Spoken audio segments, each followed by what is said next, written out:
So guys, now listen to this noise.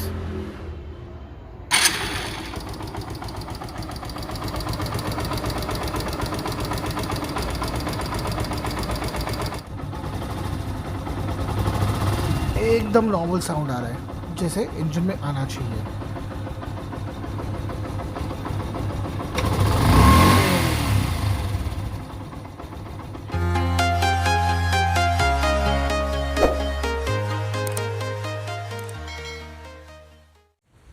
Hello and welcome back to another episode of Motormentor. Alright guys, this is the second part for our previous video जहाँ पे मैं आपको दिखा रहा था कि किस तरीके से आप अपने इंजन में से जो नॉकिंग की नॉइज़ है उसे कैसे हटाया जाता है। So guys, अगर आपने प्रीवियस वीडियो चेक नहीं किया है तो I request you to please have a look on to this video कि वहाँ पे मैंने आपको इस चीज़ का सोल्यूशन बताया कि आपकी बाइक में से अगर इस तरीके से ये जो टिक टिक या किट किट की आवाज़ आ रही है इसे आप कैसे फिक्स कर सकते हो, ये आवाज़ क्यों आती है, और इस वीडियो में मैं आपको इसका परमानेंट सोल्यूशन बताने वाला हूँ गाइस। सो प्लीज़ वीडियो में बने रहिए, वीडियो को स्टार्ट से लेके एंड तक ज़रूर देखें। सो इस वीडियो में गाइस हम इस चेन टेंशनर को अनइंस्टॉल करेंगे और उसके साथ साथ इसकी कंडीशन भी देखेंगे कि इसकी क्या हालत हो चुकी है। My bike has clocked more than 50,000 kilometre. So ये 50,000 किलोमीटर के ऊपर बाइक चल चुकी है। वैसे जो चेन टेंशनर जल्दी ख़राब नहीं होते guys, but you know after a little age 45 या 50,000 किलोमीटर अगर आपने गाड़ी चला ली हो तो काफ़ी हद तक ये चेन टेंशनर ख़राब हो जाता है गाइस। सो यहाँ पे मैं इसे अभी अनइंस्टॉल कर लेता हूँ गाइस। इसे रिमूव करके हम इसकी कंडीशन देखेंगे और इसके बाद मैं आपको इसका सॉल्यूशन भी दिखा दूँगा। सो गाइस, ये रहा हमारा ओल्ड चेन टेंशनर।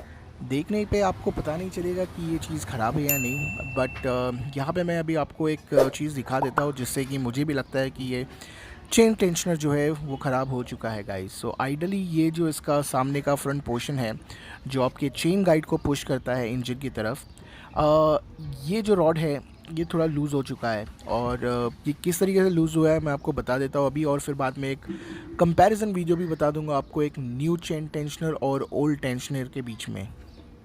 यूजुअली इसके अंदर लगी हुई स्प्रिंग में कभी प्रॉब्लम आ जाती है गाइस, तो ये ठीक से काम नहीं करता है। ये रहा हमारा ओल्ड चेन टेंशनर। आप देख सकते हो कि इस पुराने चेन टेंशनर में थोड़ा बहुत प्ले आ चुका है जो कि होना नहीं चाहिए। इसका मैं कंपैरिजन आपको नए वाले चेन टेंशनर के साथ भी अभी करके दिखा देता हूँ। आप देख सकते हो कि किस तरीके से इसके अंदर बहुत ही प्ले आ चुका है। सो ये रहा मेरा नया chain tensioner.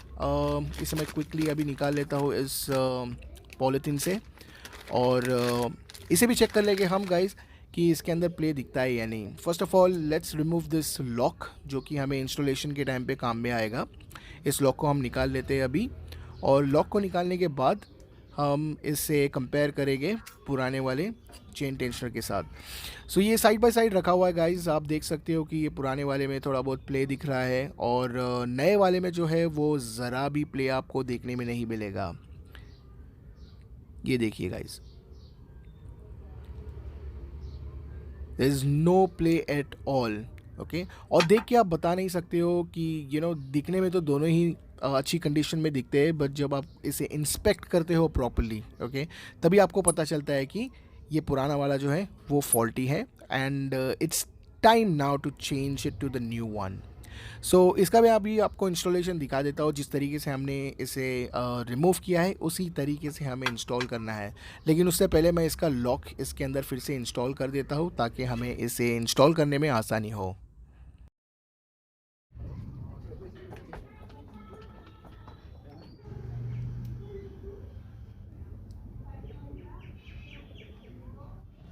So this new one is all set to install.